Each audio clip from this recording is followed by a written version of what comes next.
Эфирда Татарстанның көньяк-көнчыгыш хәбәрләре, студияда Резида Шамсуллина. Исәнмесез, бүгенге программада. Участоклар су астында кала. Язгы ташу, бер атна эчендә су дәрәҗәсе ярты метрга күтәрелгән. Белгечләрдән фаразлар. Лаеш балалар йорты өчен волонтерлар 2 миллион сум акча җыйганнар. Ләкин бу игъана акчалары җитми, картлар йортына да ярдәм кирәк. Әлмәткә 700-дән артык катнашучы килде. Алар арасында тәҗрибәле артистлар да, дебютантлар да бар.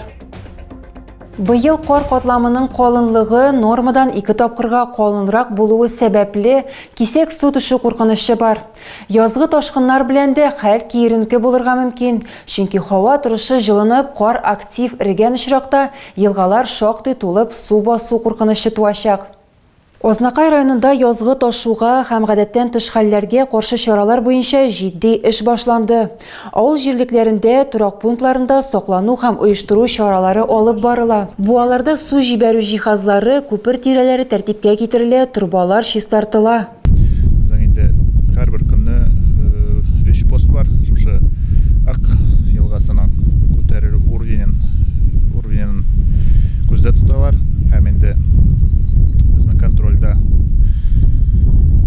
Шуңа күрә үзегезне сакларга кирәкмәгән чыгам дип кирәкмәгән җирләргә суга кермәскә үзегезне саклап шушы быелгы ташуларны югалтуларсыз гына үткәреп җибәрсәк дип өмет итеп калабыз.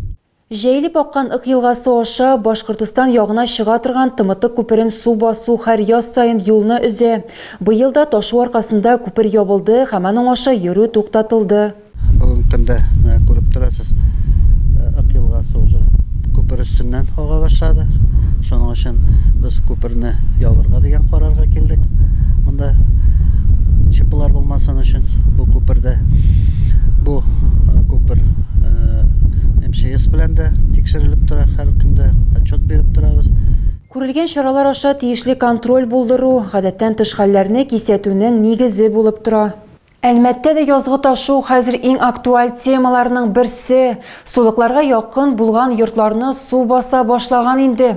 Безгә Урсалы микрорайонда яшәүчеләр мөрәҗәгать итте. Җирле халык сүзләренчә, бу проблема белән алар беренче ел гына очрашмый, әмма хәл итү юлы һаман табылмый. У нас и в подвале вода сантиметров, наверное, уже. Бездә подвалда су инде 20-30 сантиметр тирәсе, эчтәрәк тагын да тирәнрәк. Анда резин итекләр белән дә керә алмыйм, мунчада да су. Людмила Певцова монда гомер буе яши, аның йорты түбәндә урнашканга су басып тора. Хәзер аның ишек алды тулы бер күлне хәтерләтә. Бу су июньгә кадәр бетми, без бәрәңгене июль аенда да утырта алабыз. Әгәр тагын яңгыр явып торса, ул бөтенләй юешләнә. Күршеләрендә дә шундый ук хәл. Гүзәлия Ихсанова бу йортта 25 елдан артык гомер итә. Быел гадәттәгедән иртәрәк су баса башлады.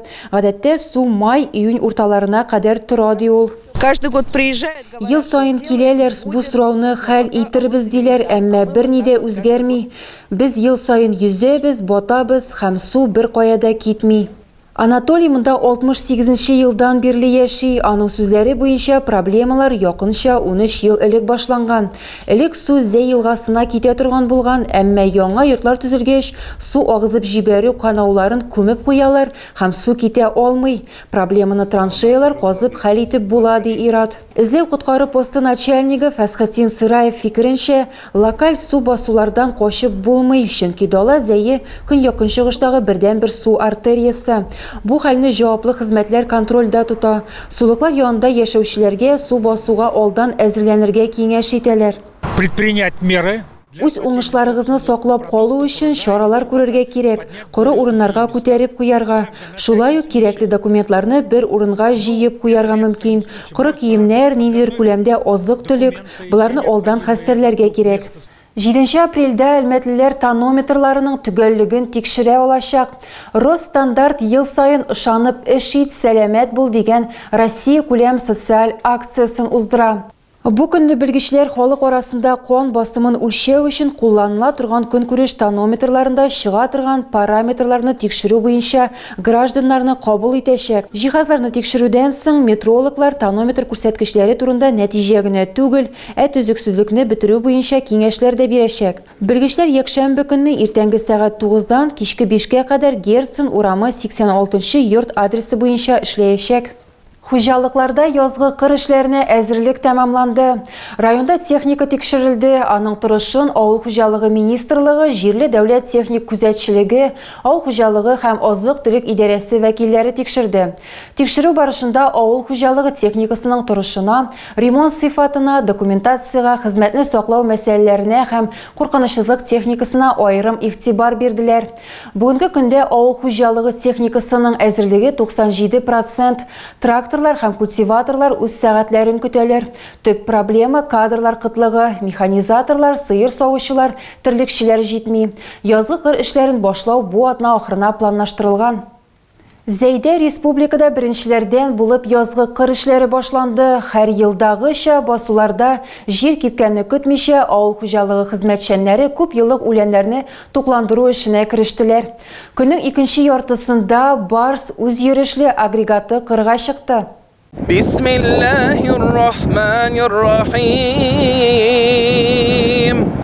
Восток агрофирмасының Нива җитештерү комплексы басуында изге Азан яңгыры имам Мөхтәсиб Фатих хәзрәт Нуруллин һәм район башлыгы Фатихасы белән зәй аграриялары язгы кыр эшләренә чыкты. Һәр елдагыча басуларда җир кипкәнне көтмичә авыл хуҗалыгы хезмәтчәннәре күп еллык үләннәрне тукландыру эшенә кереште. Барс үз йөрешле агрегаты гектарына 1 центнер исәбеннән известlı селитры тарата. Күп еллыкларны тукландыру Восток һәм Зәй шәкәре агрофирмаларында алып барыла. Язгы кыр эшләренә әзерлеккә тикшерүләр үткәргән идек. Үзебезнең механизаторлар белән очрашып, хезмәт хаклары, кызыксындыру чаралары буенча сөйләшкән идек. Бүген әйтергә кирәк инде 100% әзерлегебез. Бүген без инде язгы кыр эшләренә 24нче елның старт бирдек. Күп еллык үләннәрне тукландырудан башлыйбыз. Уңышлы еллар булсын. Быел зәй басуларында 69 000 гектар мәйданда чәчү эшләре башкарылачак. Шуның 17 455 гектарын көзге культуралар тәшкил итә. Басудагы карның кинәт кимүе бераз соңрак планлаштырылган эшне иртәрәк башларга мөмкинлек бирде. Язның бер көне ел туйдыра ди халык. Зәй аграриялары да шул максат белән хезмәт куя.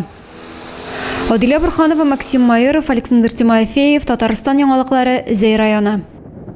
Әлмәтле лотереяда 50 миллион сумнан артык акча ыткан. Бәхетле билетны Ират мобиль кушымтада сатып алган. Ул эшеннән китәргә һәм Мәскәүгә абыйсы янына күченергә карар иткән. Әлеге акчага Әлмәтле бизнес ачарга ниятли. Лаеш балалар йорты өчен волонтерлар 2 миллион сум акча җыйганнар.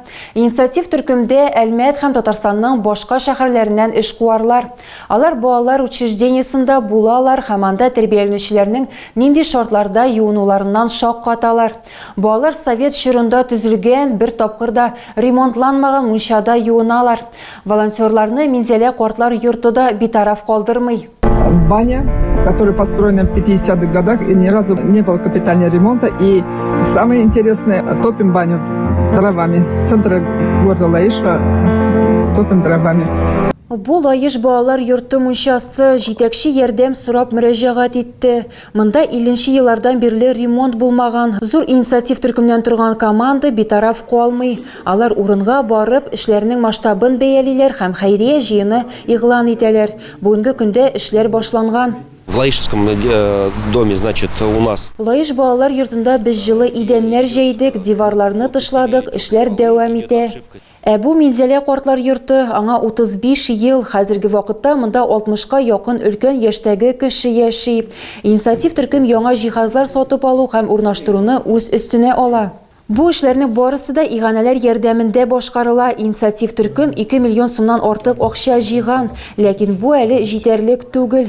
Барлыгы 4 тирәсе кирәк. Финанс ярдәмне якын арада җыярга зарур, чөнки эшләрне апрель ахырында тәмамларга планлаштыралар. Мы хотим поблагодарить всех людей, которые откликнулись на нашу просьбу. Безнең үтенечебезгә җавап биргән барлык кешеләргә дә рәхмәт әйтәсебез килә һәм бөтен җәмәгатьчелекне, барлык кешеләрне һәм эшмәкәрләрнең юридик компанияларын бу эштә ярдәм итәргә чакырабыз. Бигрәк тә хәзер изге Рамазан аенда игелекле эшләр башкарырга ашыгыгыз. Проектның телеграм-каналы бар, анда тулырак мәгълүмат белән таныша аласыз. Шулай ук координатор белән телефон аша элемтәгә керергә мөмкин. Балкыш Әлмәттә Нефтчеләр каласында шундый исем астындагы фестивальнең зона этабы узды.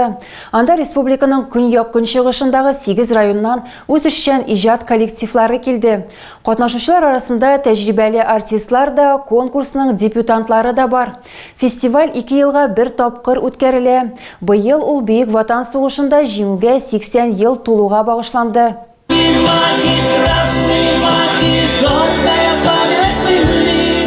Республиканың көньяк-көнчыгышындагы 8 районнан Әлмәткә 700-дән артык катнашучы килде. Шәһәр коллективларыннан тыш авыл халкы да ярыша. Фестиваль берничә этапта пенсия яшендәге үзешчән башкаручылар арасында үтә. Зона этабы алдыннан муниципалитетларда сайлап алу узды. Оештыручылар традиция буенча җирле ветераннар советы.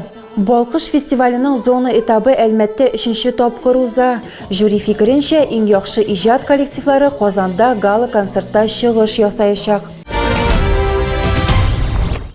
Тагы да күбрәк яңалыклар һәм тапшырулар белән безнең сайтта таныша аласыз. Без социаль челтәрләрдә дә бар, хәбәрләр юллагыз. Бүгенгә менә шулар. Мин сезнең белән сау булашам, исән-имин булыгыз.